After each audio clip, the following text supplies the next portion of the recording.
Malevolent, the newest Netflix original horror movie. So it's October and Halloween is right around the corner. So we're gonna get a bunch of influx of brand new horror movies. And this is the first one I'm reviewing for the year.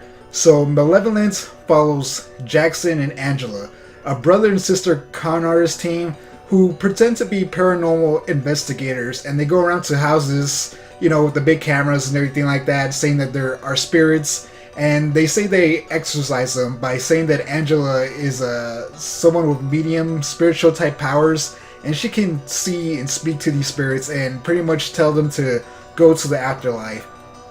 So they eventually get called up by this old lady to go investigate her house and get rid of the spirits in her house. And it's this old big house where a bunch of little girls were murdered and they had their mouths sewn shut. So they go there, and of course it turns out to be a real haunted house with spirits and everything, and a bunch of horrors and chaos ensues. So that's the basic plot of this movie without giving away too much of it. And I have to say, I kind of really didn't like this movie. It failed in a lot of ways, and more than anything, it kind of annoyed me. So, like I said, you follow this brother and sister, and Angela is pretending to have psychic powers, but we find out early on in the movie that their mother committed suicide because she was doing a similar con as them, pretending to have psychic powers and seeing the dead. But as we go on, very early in the movie, we find out that the mother wasn't pretending, and Angela actually has psychic powers. She just wasn't aware of them, or spiritual powers, so she can actually see spirits. And we find this out early on in the movie because she starts seeing things.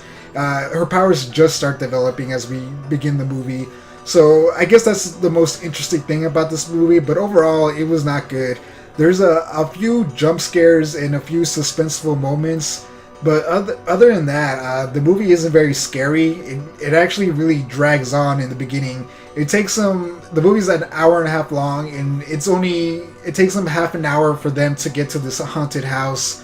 And even then, it's like a lot of nothing going on. Like in the beginning, they're setting up the cameras or whatever, and just talking to the old lady and just kind of walking around. And there's a few moments that are scary, but every time we seem to get into like a scary moment in the second half of the movie, it always slows down. Like there's some accident and they stop and they're like, "Oh, our friend got hurt or whatever. Let's take time to watch him and just talk and do nothing," essentially. And that actually happens a lot. There's a lot of frustrating moments, like in a lot of horror movies. You have to have the characters act a little bit dumb, but there's some big, really frustrating moments in this movie. Like I want to talk about them, but it'd be giving away a lot. Just like when a character's in trouble, one character would be like, "Oh no, I'm in a hurry to go save him," and then they just stop to look at a table and be like, "Oh, what's all this weird stuff on it?" And then they get in trouble because they stopped and they were watching their back. Essentially, all the spiritual, real ghost stuff kind of doesn't matter a lot in this movie. Like they use it for a few jump scares and something towards the end. But honestly, I don't think they really needed it. I think they could have removed that stuff and found a way to make this movie work and actually be a little bit more interesting. But they don't. The ghost stuff becomes not very important, and they stop using it like at the end of the movie for scares, except for like a few little parts. So it doesn't even make sense to have it in and have all this, "Oh, my mother was able to see spirits and I'm able to see spirits." It all kind of seems worthless, and there's like a lot of plot holes and nonsense. It really just seems like a mixed bag of things going on in this movie. Like, "Oh, this is a cool idea, this is a cool idea, let's put them together," but they never really come together, and it never really becomes this cool, coherent, interesting movie. It's kind of a mess, in my opinion. If you've seen a lot of my reviews, I'm not very negative. I try not to be.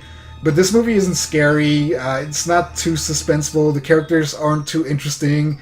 Like, I talked about Jackson and Angela, the brother and sister, but there's also their friend and Jackson's girlfriend, but I don't even remember their names. I think Beth and Jill, Glenn, I don't remember their names, because they're not very important.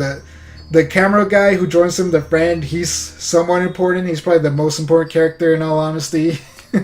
But even then, he's somewhat forgettable. He just kind of is and rises to the occasion for whatever reason. Anyway, I give this movie a 3, just 3 rotting pumpkins out of 10 because, like I said, I didn't enjoy it. Maybe someone else would watch it and enjoy it, and good on them. I'm not a huge horror fan. I enjoy them, but I would consider myself kind of a scaredy cat. But I wasn't scared from this movie whatsoever, and that's never a good thing for a horror movie. And it wasn't even dumb enough to make me laugh, so that's also a negative. If you watch this movie, what do you think? Let me know in the comments below. Thanks for watching, like and subscribe, and I will catch you in the next one. Peace out. Hey, if you like this video, we have several other awesome videos you can check out. And again, thanks for watching.